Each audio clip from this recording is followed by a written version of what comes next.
बिस्मिल्लाहिर्रहमानिर्रहीम। अस्सलाम वालेकुम। आप देख रहे हैं voice of Pakistan with Hammad रज़ा।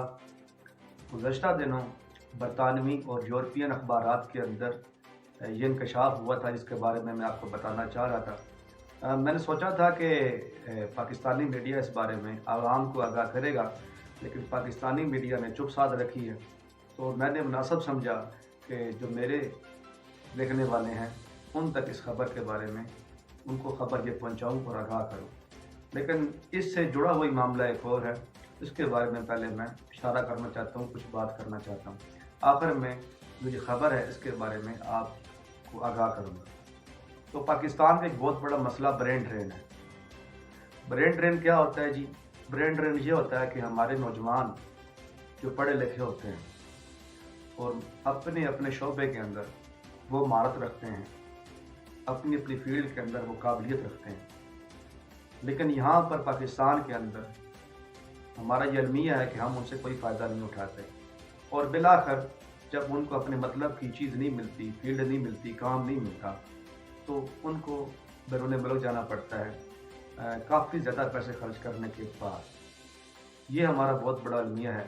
अगर यही बच्चे जो काबिल हैं पाकिस्तान में रहें, तो हम उनसे फ़ायदा भी उठाएं, उनको इस्तेमाल में लाकर जदीद टेक्नोलॉजीज़ के अंदर खुद कफ़ील हो सकें, यहाँ पर तहक़ीक़ात हों, जदीद रिसर्चेज़ हों, तो उससे बड़ा फ़ायदा पाकिस्तान को मिलता।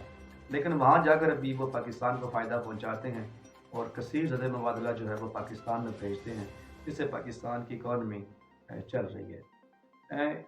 इसमें आपको एक मैं मिसाल देता हूँ कि मेरे एक लड़के से मुलाकात हुई जो नस्ट में पढ़ रहा था। इस्लामाबाद के अंदर यूनिवर्सिटी है नस्ट। तो उससे मैंने पूछा कि बेटा आप क्या कर रहे हैं? तो उन्होंने मुझे आगाह किया कि मैं मैकेट्रॉनिक्स के अंदर तालीम हासिल कर रहा हूँ।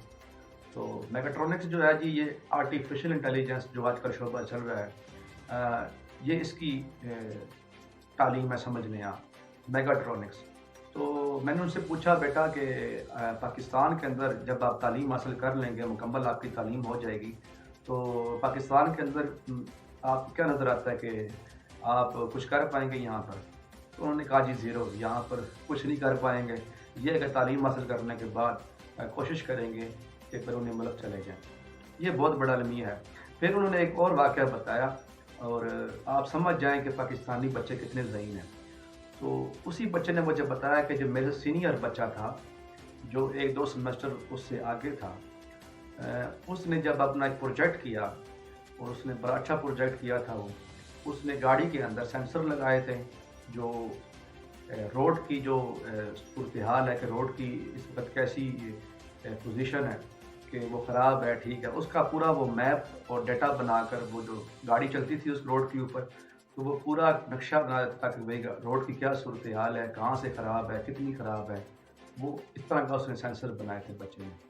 तो फ़ौरन ही उसकी तालीम मुकम्मल होने से पहले ही अमरीकी जो एक बहुत बड़ी कंपनी है स्पेस एक्स, और बड़ी मशहूर कंपनी है, एलन मस्क जो हैं वो उसके सरबराह हैं, मालिक हैं इस कंपनी के, जिन्होंने ट्विटर अभी भी ख़रीदा है। उन्होंने उस बच्चे को जॉब दे दी और तालीम हासिल करने के बाद वो बच्चा अमेरिका चला गया।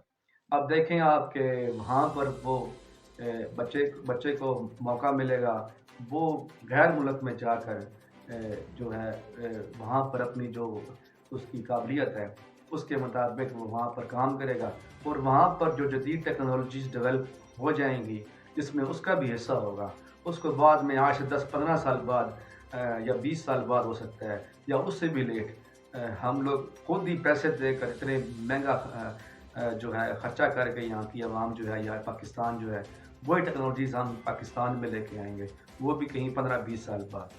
तो आप खुद देखेंगे पाकिस्तान के जो बच्चे हैं माशाल्लाह, ये नौजवान जो हैं ये कितने काबिल हैं, और ये पाकिस्तान के जो पॉलिसी साज हैं, वैसे तो यहाँ का हर चीज़ का ही बुरा हाल है, तो इस बारे में सोचना चाहिए कि हम अपने बच्चों को मुनासिब जो है माहौल दें और उनके लिए बेहतर तरीके से उनके लिए जो जॉब्स हैं वो प्रोवाइड करने की कोशिश करें। आईटी का शोबा आजकल बड़ा जो है उसके अंदर बड़ी गुंजाइश है कि पाकिस्तान उसके अंदर तरक्की करे। हमारा हमसाया मुल्क भारत जो है उससे अरबों डॉलर जो है वो कमाता है आईटी के शोबे से, लेकिन पाकिस्तान के अंदर क्या है उसकी मिसाल मैं आपको दूं तो पिछले दिनों एक नौजवान से मेरी मुलाकात हुई, تو اس نے مجھے بتایا کہ جس کمپنی میں کام کر رہا تھا وہ لندن کی ایک کمپنی تھی جس نے انویسٹ کیا ہوا تھا یہاں پر، اس نے یہاں پر پروجیکٹ شروع کیا ہوا تھا یا یہاں پہ اپنا آفس کھولا ہوا تھا. تو بالآخر پاکستان کے حالات دیکھ کر اس کمپنی نے یہاں پر پاکستان کے اندر اپنا کام ختم کر دیا اور دفتر کلوز کر دیا. تو 700 لوگ جو تھے اس کمپنی کے اندر امپلائز تھے، وہ 700 لوگ جو تھے وہ ان کو نوکری سے ہاتھ دھونا پڑ گیا. یہ پاکستان کی صورتحال ہے اور اربوں ڈالر کمانے والا ہمسایہ ملک پاکستان کے ساتھ انڈیا ہے جو ہمارے ساتھ آزاد ہوا، لیکن وہاں پہ اربوں ڈالر جو ہیں وہ کمائے جاتے ہیں اور اپنے نوجوان شعبے کو وہ کام میں لاتے ہیں، بچوں کو کام میں لاتے ہیں. تو یہ اسی شعبے کے بارے میں بات کر رہا تھا. تو اب میں خبر کے اوپر آتا ہوں، جو خبر جس کے بارے میں آپ کو آگاہ کرنا چاہتا تھا کہ برطانوی جو صحافتی ادارے ہیں اور ان کا اخبارات ہیں جن کے اندر سنڈے ٹائمز ہے برطانوی، اور اس کے علاوہ ایک وہاں پر صحافتی تحقیقاتی ادارہ ہے جس کا نام ہے bureau of journalism, investigative journalism, bureau of investigative journalism.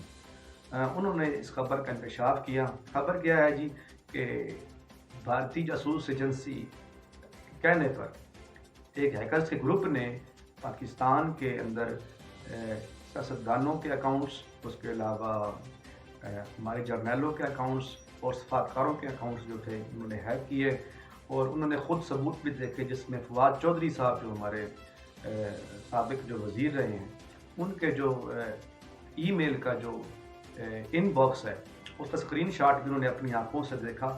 اور اس خبر میں یہ انکشاف کیا گیا کہ پاکستان کے جرنیل، پاکستان کے سفارتکار اور پاکستان کے سیاستدان ان کی نجی گفتگو جو ہے وہ جاسوس ادارے، جو انڈیا کا جاسوس ادارہ اس کے کہنے پر اس گروپ نے ہیک کی اور وہ کامیاب بھی ہوا. اس سے پہلے بھی ہمارے مشرف صاحب جو ہیں صدر رہے ہیں اور آرمی چیف بھی تھے، ان کی اور بھی جرنیلوں کی گفتگو اس طرح لیک ہو چکی ہے اور ہیک کیا گیا ہے، اور وہ کامیابی ہمیشہ اس شعبے میں حاصل کر لیتے ہیں کیونکہ اس شعبے میں وہ ہم سے آگے ہیں. میں نے پہلے آپ کو بتایا کہ اربوں ڈالر کی وہاں پر جو ہے وہ آئی ٹی کا شعبہ جو ہے وہ پیسہ کما رہا ہے. تو ہم لوگ جو ہیں اس میدان میں بہت پیچھے رہ گئے ہیں. تو اگر یہاں پر ہم بھی اپنے نوجوانوں کو ایسی سہولیات مہیا کریں اور ایسی جو ہے ان کو تربیت دیں تاکہ وہ بھی جو ہے اپنے ملک کی خدمت کر سکیں. تو یہ معاملہ جو ہے اس کے بارے میں انہوں نے لکھا ہے، صحافتی اداروں نے لکھا ہے اپنی رپورٹس کے اندر کہ پاکستان اس معاملے میں انڈیا سے بہت پیچھے ہے اور اس معاملے میں پاکستان کو بہت کام کرنے کی ضرورت ہے. یہاں پر بڑے اچھے اچھے لڑکے، ینگ لڑکے جو ہیں وہ بے روزگار بیٹھے ہوئے ہیں، ان کے پاس بہت قابلیت ہے لیکن ہم ان سے کوئی فائدہ نہیں اٹھاتے. اور یہ ایک بہت بڑا انکشاف ہے اور یہ پاکستان کے سیکیورٹی اداروں کے لیے ضروری چیز ہے کہ اس کی روک تھام کریں، کیونکہ یہ ہیکنگ کا جو معاملہ ہے، یہ ہمسایہ ملک ہمارا ایران ہے جہاں پر اسرائیل نے ہیکنگ کر کے کیا کچھ وہاں پہ نقصان نہیں پہنچایا ہے ایران کو. تو ہماری آنکھیں کھل جانی چاہیے اور ہمیں کوشش کرنی چاہیے کہ اس کا سدباب جلد سے جلد کریں، ایسا نہ ہو کہ کوئی بڑا نقصان ہو جائے. اس وقت انڈیا جو ہے وہ ہم سے اس شعبے میں بہت آگے چلا گیا ہے، وہ اپنے نوجوانوں سے بھرپور فائدہ اٹھا رہا ہے، تقریباً ہر شعبے میں ہم سے وہ آگے چلے گئے ہیں. تو اس بارے میں پاکستانیوں کو بہت سوچنے سمجھنے کی ضرورت ہے. تو میرے خیال میں یہ بہت بڑا انکشاف تھا لیکن پاکستانی میڈیا نے اس کے اوپر کوئی بات نہیں کی، تو یہ میرے لیے افسوس کی بات تھی. یہ نہیں ہے کہ آپ کبوتر جو ہے بلی کو دیکھے تو آنکھیں بند کر دے، اس سے معاملہ نہیں چلے گا. تو اپنی عوام کو اس بارے میں ضرور آگاہ کرتے رہنا چاہیے. اجازت چاہتا ہوں. اللہ حافظ.